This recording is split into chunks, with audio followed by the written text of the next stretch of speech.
Hello, and welcome to Toilet Training Basics. I'm Melanie, a pediatric occupational therapist with Alberta Health Services. Toilet training is a big milestone in your child's development. This 6-part video series is about toilet training basics. These videos can help guide you through the early days of toilet training. We recommend that you watch these videos in order, but you can come back and watch specific topics as needed. This first video focuses on deciding whether you and your child are ready to start toilet training. You may have already searched the internet, asked family and friends, or talked to your family doctor or public health nurse about toilet training. Depending on who you've talked to or where you've looked, you may have found some confusing information. This video won't tell you exactly how and when to toilet train your child, but it should make it easier when you do decide to start. When it comes to toilet training, the two most important parts are you and your child. Let's talk about who's learning this new skill. Your child. Are they ready to start toilet training? Here are 5 things to think about. Learning. Toilet training is about learning. To learn, you need to be healthy and ready. Is your child sleeping and eating well? Is your child having any health issues like teething or an ear infection that could make toilet training harder? Age. Toilet training can happen at any age, but your child will be able to participate and become mostly independent if they're 2 to 3 years old. At this age, they'll have the motor skills to help with clothing, the language skills to let you know they need to go, and the ability to focus on the task, going to the bathroom, for long enough to get the job done. You'll still need to help with wiping and hand washing. Staying dry. How long does your child stay dry? There isn't a magic number for how long they need to stay dry to be toilet trained. But saying this, if your child only stays dry for a short period of time, like 15 to 30 minutes, once they're toilet trained, it means you have to be close to a bathroom at all times to limit accidents. Generally, when a child is 2 years old or older, they can stay dry for at least an hour. Checklists. There are many checklists out there about toilet training readiness. Checklists can include things like shows interest, removes clothes, or says pee and poop. Well, it's great if your child does some of these things. It's not necessary for successful toilet training. This is a learned skill and it needs to be taught, like learning to ride a bike or learning to swim. The most important thing is that you, the adult, are ready to teach. What's your child's personality like? Learning to use the toilet will be a change in your child's regular routine. You know how your child reacts to changes. Some children love new challenges. Others need a lot of warning that new things are happening. Knowing your child and the amount of support and reassurance they may need will help you know if this is the time to start toilet training.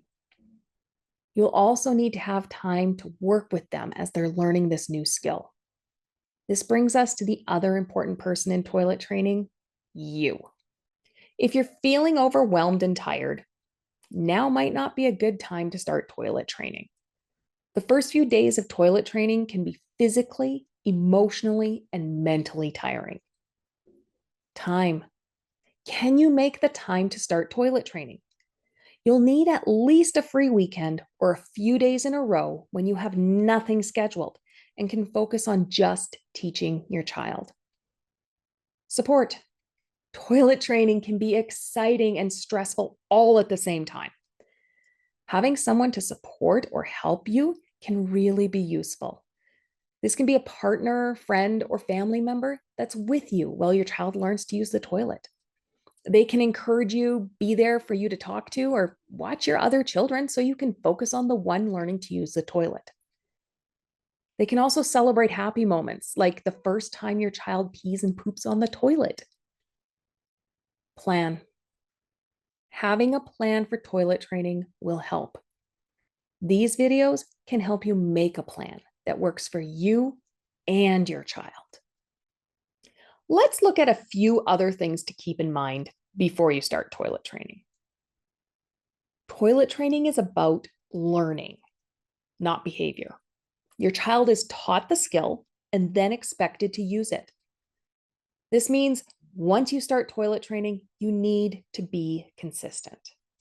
Flipping back and forth between the toilet and diapers, it's very confusing. It would be like trying to learn to ride a bike, but someone keeps giving you a wagon instead. What happens if you wait until your child is older to toilet train? Some parents and caregivers choose to wait until their child is older, such as 3 to 5 years, to toilet train. And for some children, this is fine and they pick it up easily. For others, they've learned how easy it is to use a diaper instead of the toilet. They like the routine of the diaper, and since they've had it for so long, it's hard to switch to a new routine. They hold their pee and poop until they can get a diaper or a pull-up. They may even put the diaper or pull-up on and off by themselves. Instead of being excited about learning a new skill, they see it as work and can be more resistant or reluctant. When toilet training is delayed, it can become a stress trigger for some children. They may be socially aware enough to worry about accidents or develop a fear of the bathroom at this point. Another reason some parents delay toilet training is that it can be hard to find a free weekend or a week to focus on it. Life doesn't typically settle down as your children get older. Making the time now to help your child learn this important new skill will benefit both you and your child. Pull-ups are not needed for toilet training. Before pull-ups were common, some parents used cloth training pants for the first week or so of toilet training. Cloth training pants were meant to catch the dribbles as children rushed to the bathroom to use the toilet. Pull-ups were created as a disposable version of the training pants.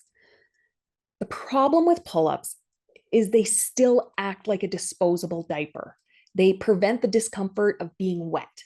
Once a child has an accident in a pull-up and discovers that they still feel dry, there is no reason for them to rush to the toilet.